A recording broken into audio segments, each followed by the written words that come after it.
In this video, I'm going to explain how much you can expect to earn as a doctor in the UK.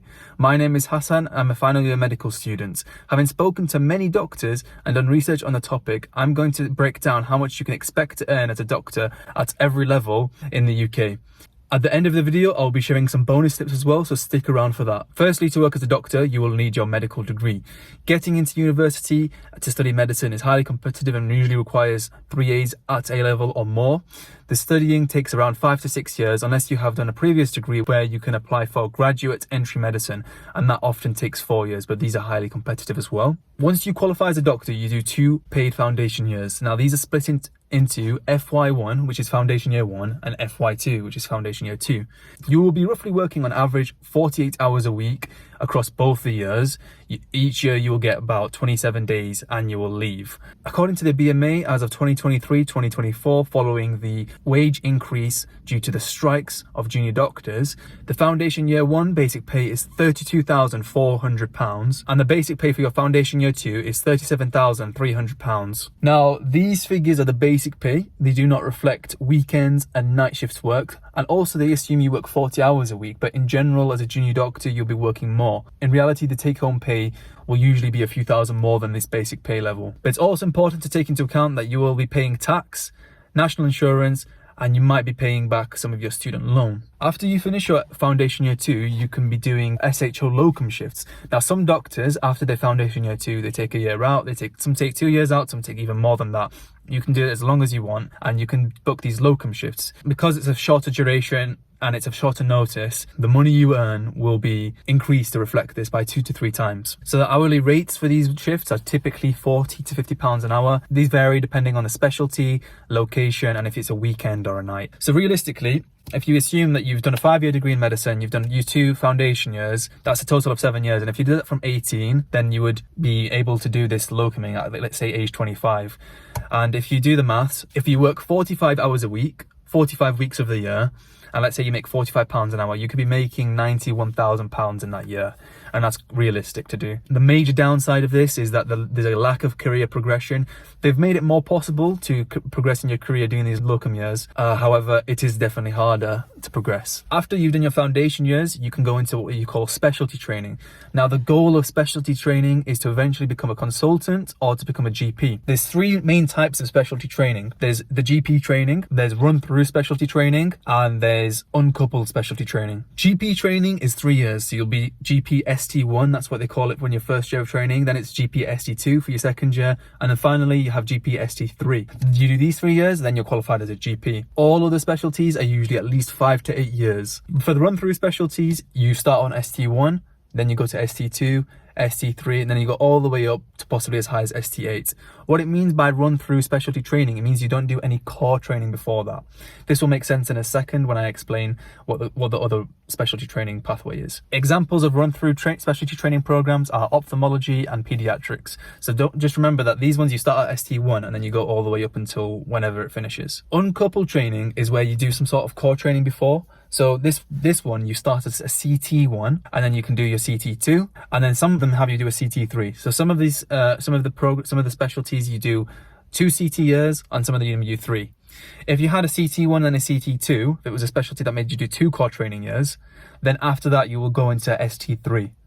Whereas if you had 3 core training years, so CT1, CT2, CT3, then you will go to, after your core training, you'll go to ST4. Examples of uncoupled training where you have to do the core training first include emergency medicine and most surgical specialties. Right, this is all important to understand because now I'm going to show you the pay at each level of training. As you can see on screen, we've got foundation year 1, as we described earlier, 32,398. Foundation year 2, 37,303. CT1 to CT2, you'll be earning a basic pay of 43,923. CT3 is 55,329. ST1 to ST2 is 43,923. ST3 to ST5 will be 55,329. And lastly, ST6 to ST8 will be 63,152. Again, these are the basic pays. They do not account for weekends, night shifts, or other pay increases that you may earn. Congratulations! After your long training, now you are a consultant. As of 2023-2024, following the pay increases from the strikes, your pay will be a basic salary of £93,666 to £126,281 depending on the length of your service. Now, if you decided to become a GP instead, your basic pay will be between £68,975 to £104,085. You might be asking, what are the ways that doctors can maximise pay?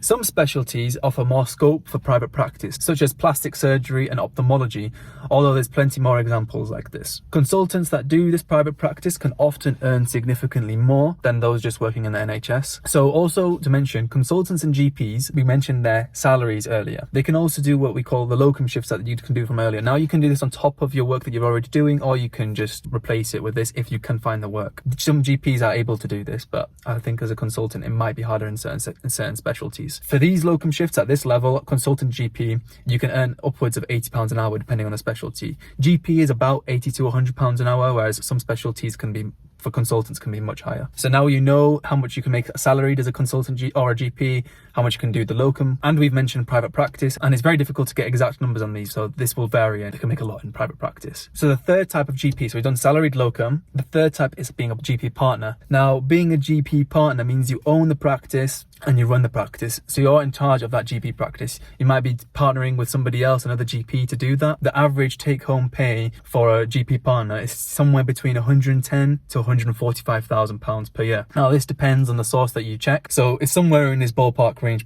Because you're running the practice as a business, that money you earn as a GP partner can go higher than this, but it can also be lower than this range. This is more like an average we're talking. From speaking to multiple doctors, I can tell you one important factor that a lot of doctors don't take into account, which is really important that you need to take into account, is the opportunity cost of time. Let's say you're locuming and you're at 20, let's say you're 26 making 100k a year. If you're comparing this to a doctor that's 36 years old who's done their specialty training and then they're now making 150k, you might think, oh, that's better, it's worth the extra time to do your specialty training. But you need to factor in that during that specialty training years, all those years you're going to be making less pay.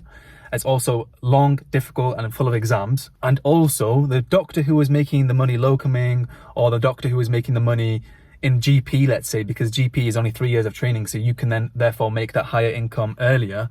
Those doctors could then therefore invest the money, the difference. They could therefore invest more money earlier on, and this could end up in many cases making them more wealthier overall compared to the doctors that just go through the long specialty training. For example, let's say the 26-year-old making 100k compared to the 36-year-old making 150k. If you take into account that they're probably going to pay more tax and student loans, well, the person making 150k is only going to earn about an extra 18 to 20 grand in pocket per year.